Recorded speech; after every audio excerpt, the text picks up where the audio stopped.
Welcome to the very first episode of Daddy Recovery. Let's discuss. So, what I wanted to do is I'm always talking. I'm always thinking. I really am self-diagnosed ADHD. I don't have any doubt in my mind that I have ADHD. Absolutely not. And I find myself saying really great things. I'm known amongst my friends as wise, and I call it trauma, they call it wisdom.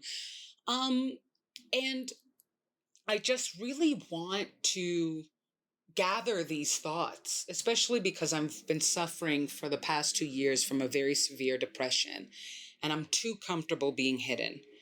And if I have these great thoughts or curious thoughts and I want a sense of community, then I got to show myself because I may hide, but I don't like being alone.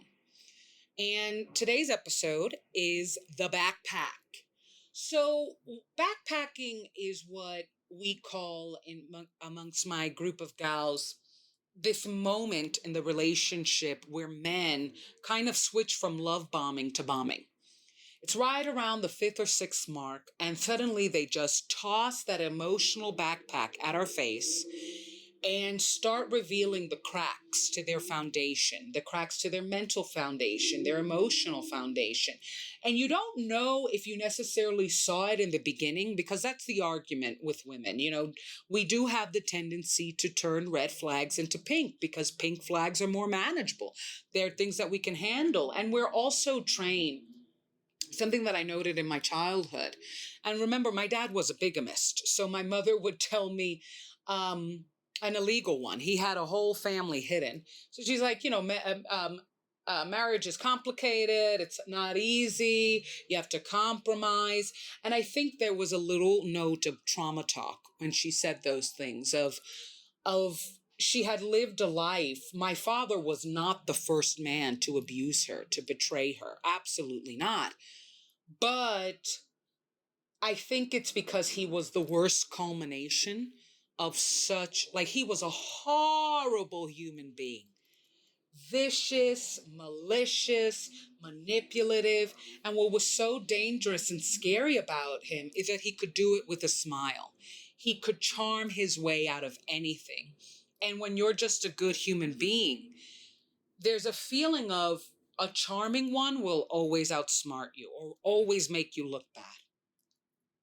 And I think she just kind of started saying, out of a hopelessness, you got to take what you could get from people. Just take the fun, ignore the trauma they give. And I am over that. I can't do that. I wouldn't rather be alone. I just would rather be accompanied by few. I don't think that I'll end up alone at all. But I don't think I'm going to have 20 million friends or 20 million boyfriends either, because I can't just have a lighthearted moment. I need to have depth. And for me, depth is not only fun, but feeling like I could rest with people. And what happens with the backpack is it's this moment where you realize, I'm not going to rest with this man. This man is a lot heavier than he presented. And what I thought was bearable, he's now going to show me in the next half of our relationship is unbearable. He's not vulnerable, he's fragile. He's not flawed, he's manipulative. And it's this revelation that my friend was talking about, because she's 33 and her 20s, she dated very rarely and only for a few months. And now she's been dating this guy. They've hit the fifth or sixth mark. Her mother is elated. She's like, finally, let's fertilize you. You only had 2 good years left before those eggs start to scramble on their own. And she's like, hold up. The backpack is coming.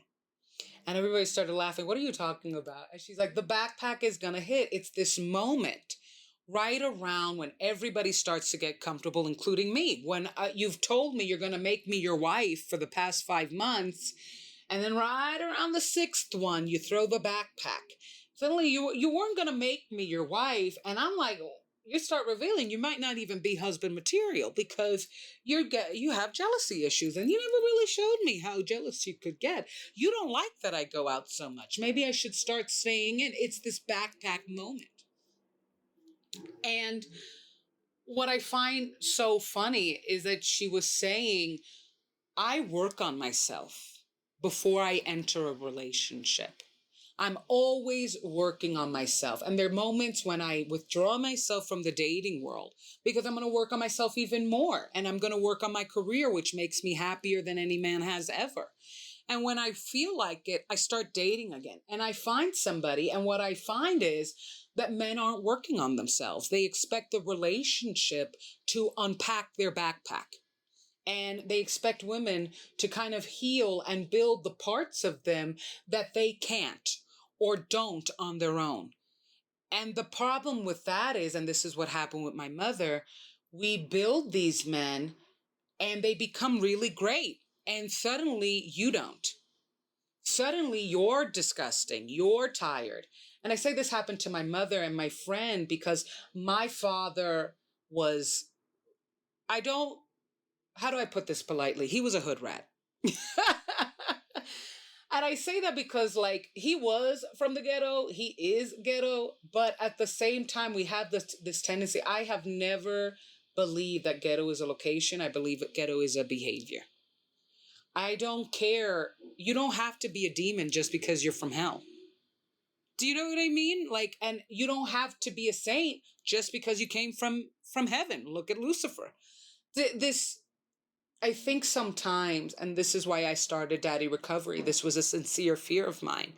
We make so many outside forces nurture our bad behavior, all while knowing it's bad, all while letting it make us feel bad. I always wanted to be a good person. And unfortunately, my father's abuse frame me to believe that I'm only a good person if people feel good around me. I'm only a good person if I never tell people how bad they make me feel. And I burnt out emotionally because I entered every relationship so ready to receive the backpack. So ready to get the backpack and carry it for these men that were dumber than me, meaner than me.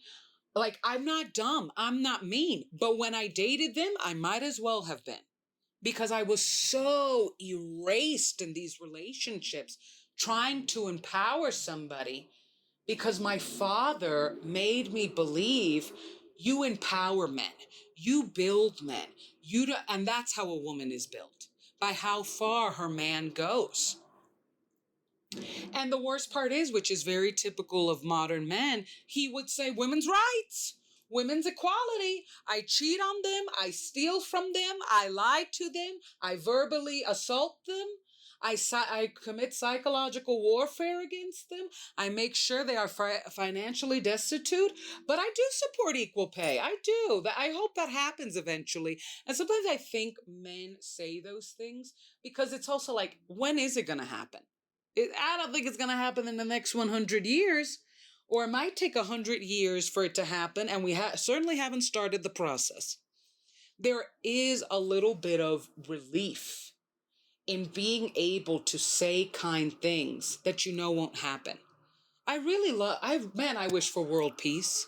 Well, that's not happening. And you privately aren't exactly somebody that gives peace to anybody.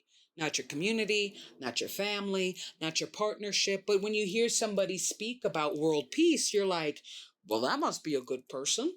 And if they speak artfully about it, well, that must be a magnificent person. And that's where love bombing in some ways is, where men enter the relationship acting like Mr. Darcy, let's do this episode of Bridgerton.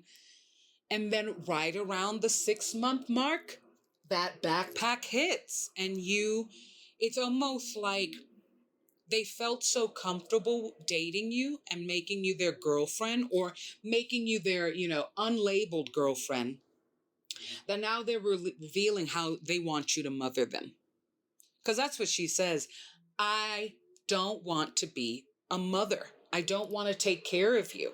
I want us to take care of each other. I want you to inspire me, to inspire you, because I'm so inspired by how you make me inspire myself. Like, I want this flowing dynamic. And it's like they throw the backpack. They ask you to look at it and see what you can heal, only for, as one of my friends was putting, she recently ended a 5 year relationship, only for them to end up dating another woman who is going to say, man, he's so well behaved, he's so kind, he's so healed. Well, I did that. He dumped on me. And that's what my father did with my mom. My mom made him a better person, made him, he even stopped cursing. He started wearing suits. He became materially, emotionally, and mentally a better human being, which is why he would always claim this was the love of my life. She's the first woman that made me better, that didn't use me in some way. Because part of what he did was he would excuse his supposed childhood trauma of this mother that used him, then his first wife that used him, always using him for money, always being vicious towards everybody, unkind. And my mother was the first kind one, and he destroyed her. He took how she empowered him and would always empower him, even through his addictions, even through his abuse, and just said, thanks, all right, gotta go. And I did the same thing for him. He would weep, I'm not good to you. And imagine that, being a little girl and your father is crying to you, I'm not good to you. Imagine that. Putting a child in that position where they have to comfort you when the truth is you're not. And you're not a good enough person to actually become a better one to her. And that's what makes women so scared of that backpack, that emotional backpack. It's this revelation that you are not as good as you've been claiming to be. And now you want me to make you better. And I have no guarantee if we're actually in a relationship because you're confused, if we're actually going to stay in this confusing relationship, because you might feel so empowered that suddenly you find me to be draining. Because now I'm going to start asking you unpack my backpack. Difficult, difficult, difficult, ladies. Watch out for that backpack. Please feel free to put any backpack instances you've had in your life. And remember, I also think that I talk for women about womanhood, but at the same time, I have learned, and this is one of the hardest lessons, that at the end of the day, a good person goes beyond gender, race, class. I think it's just somebody with a full heart that is so ready to pour into people, and like myself, is going to have to learn the hard way. You can't pour into others when you haven't poured love unto yourself, because that self-love is what's going to help you choose better the people worth your love. So good luck out there, people. This is Daddy Recovery. Check out daddyrecovery.com and please subscribe. Check out Deandra on all platforms. New music coming out, business class.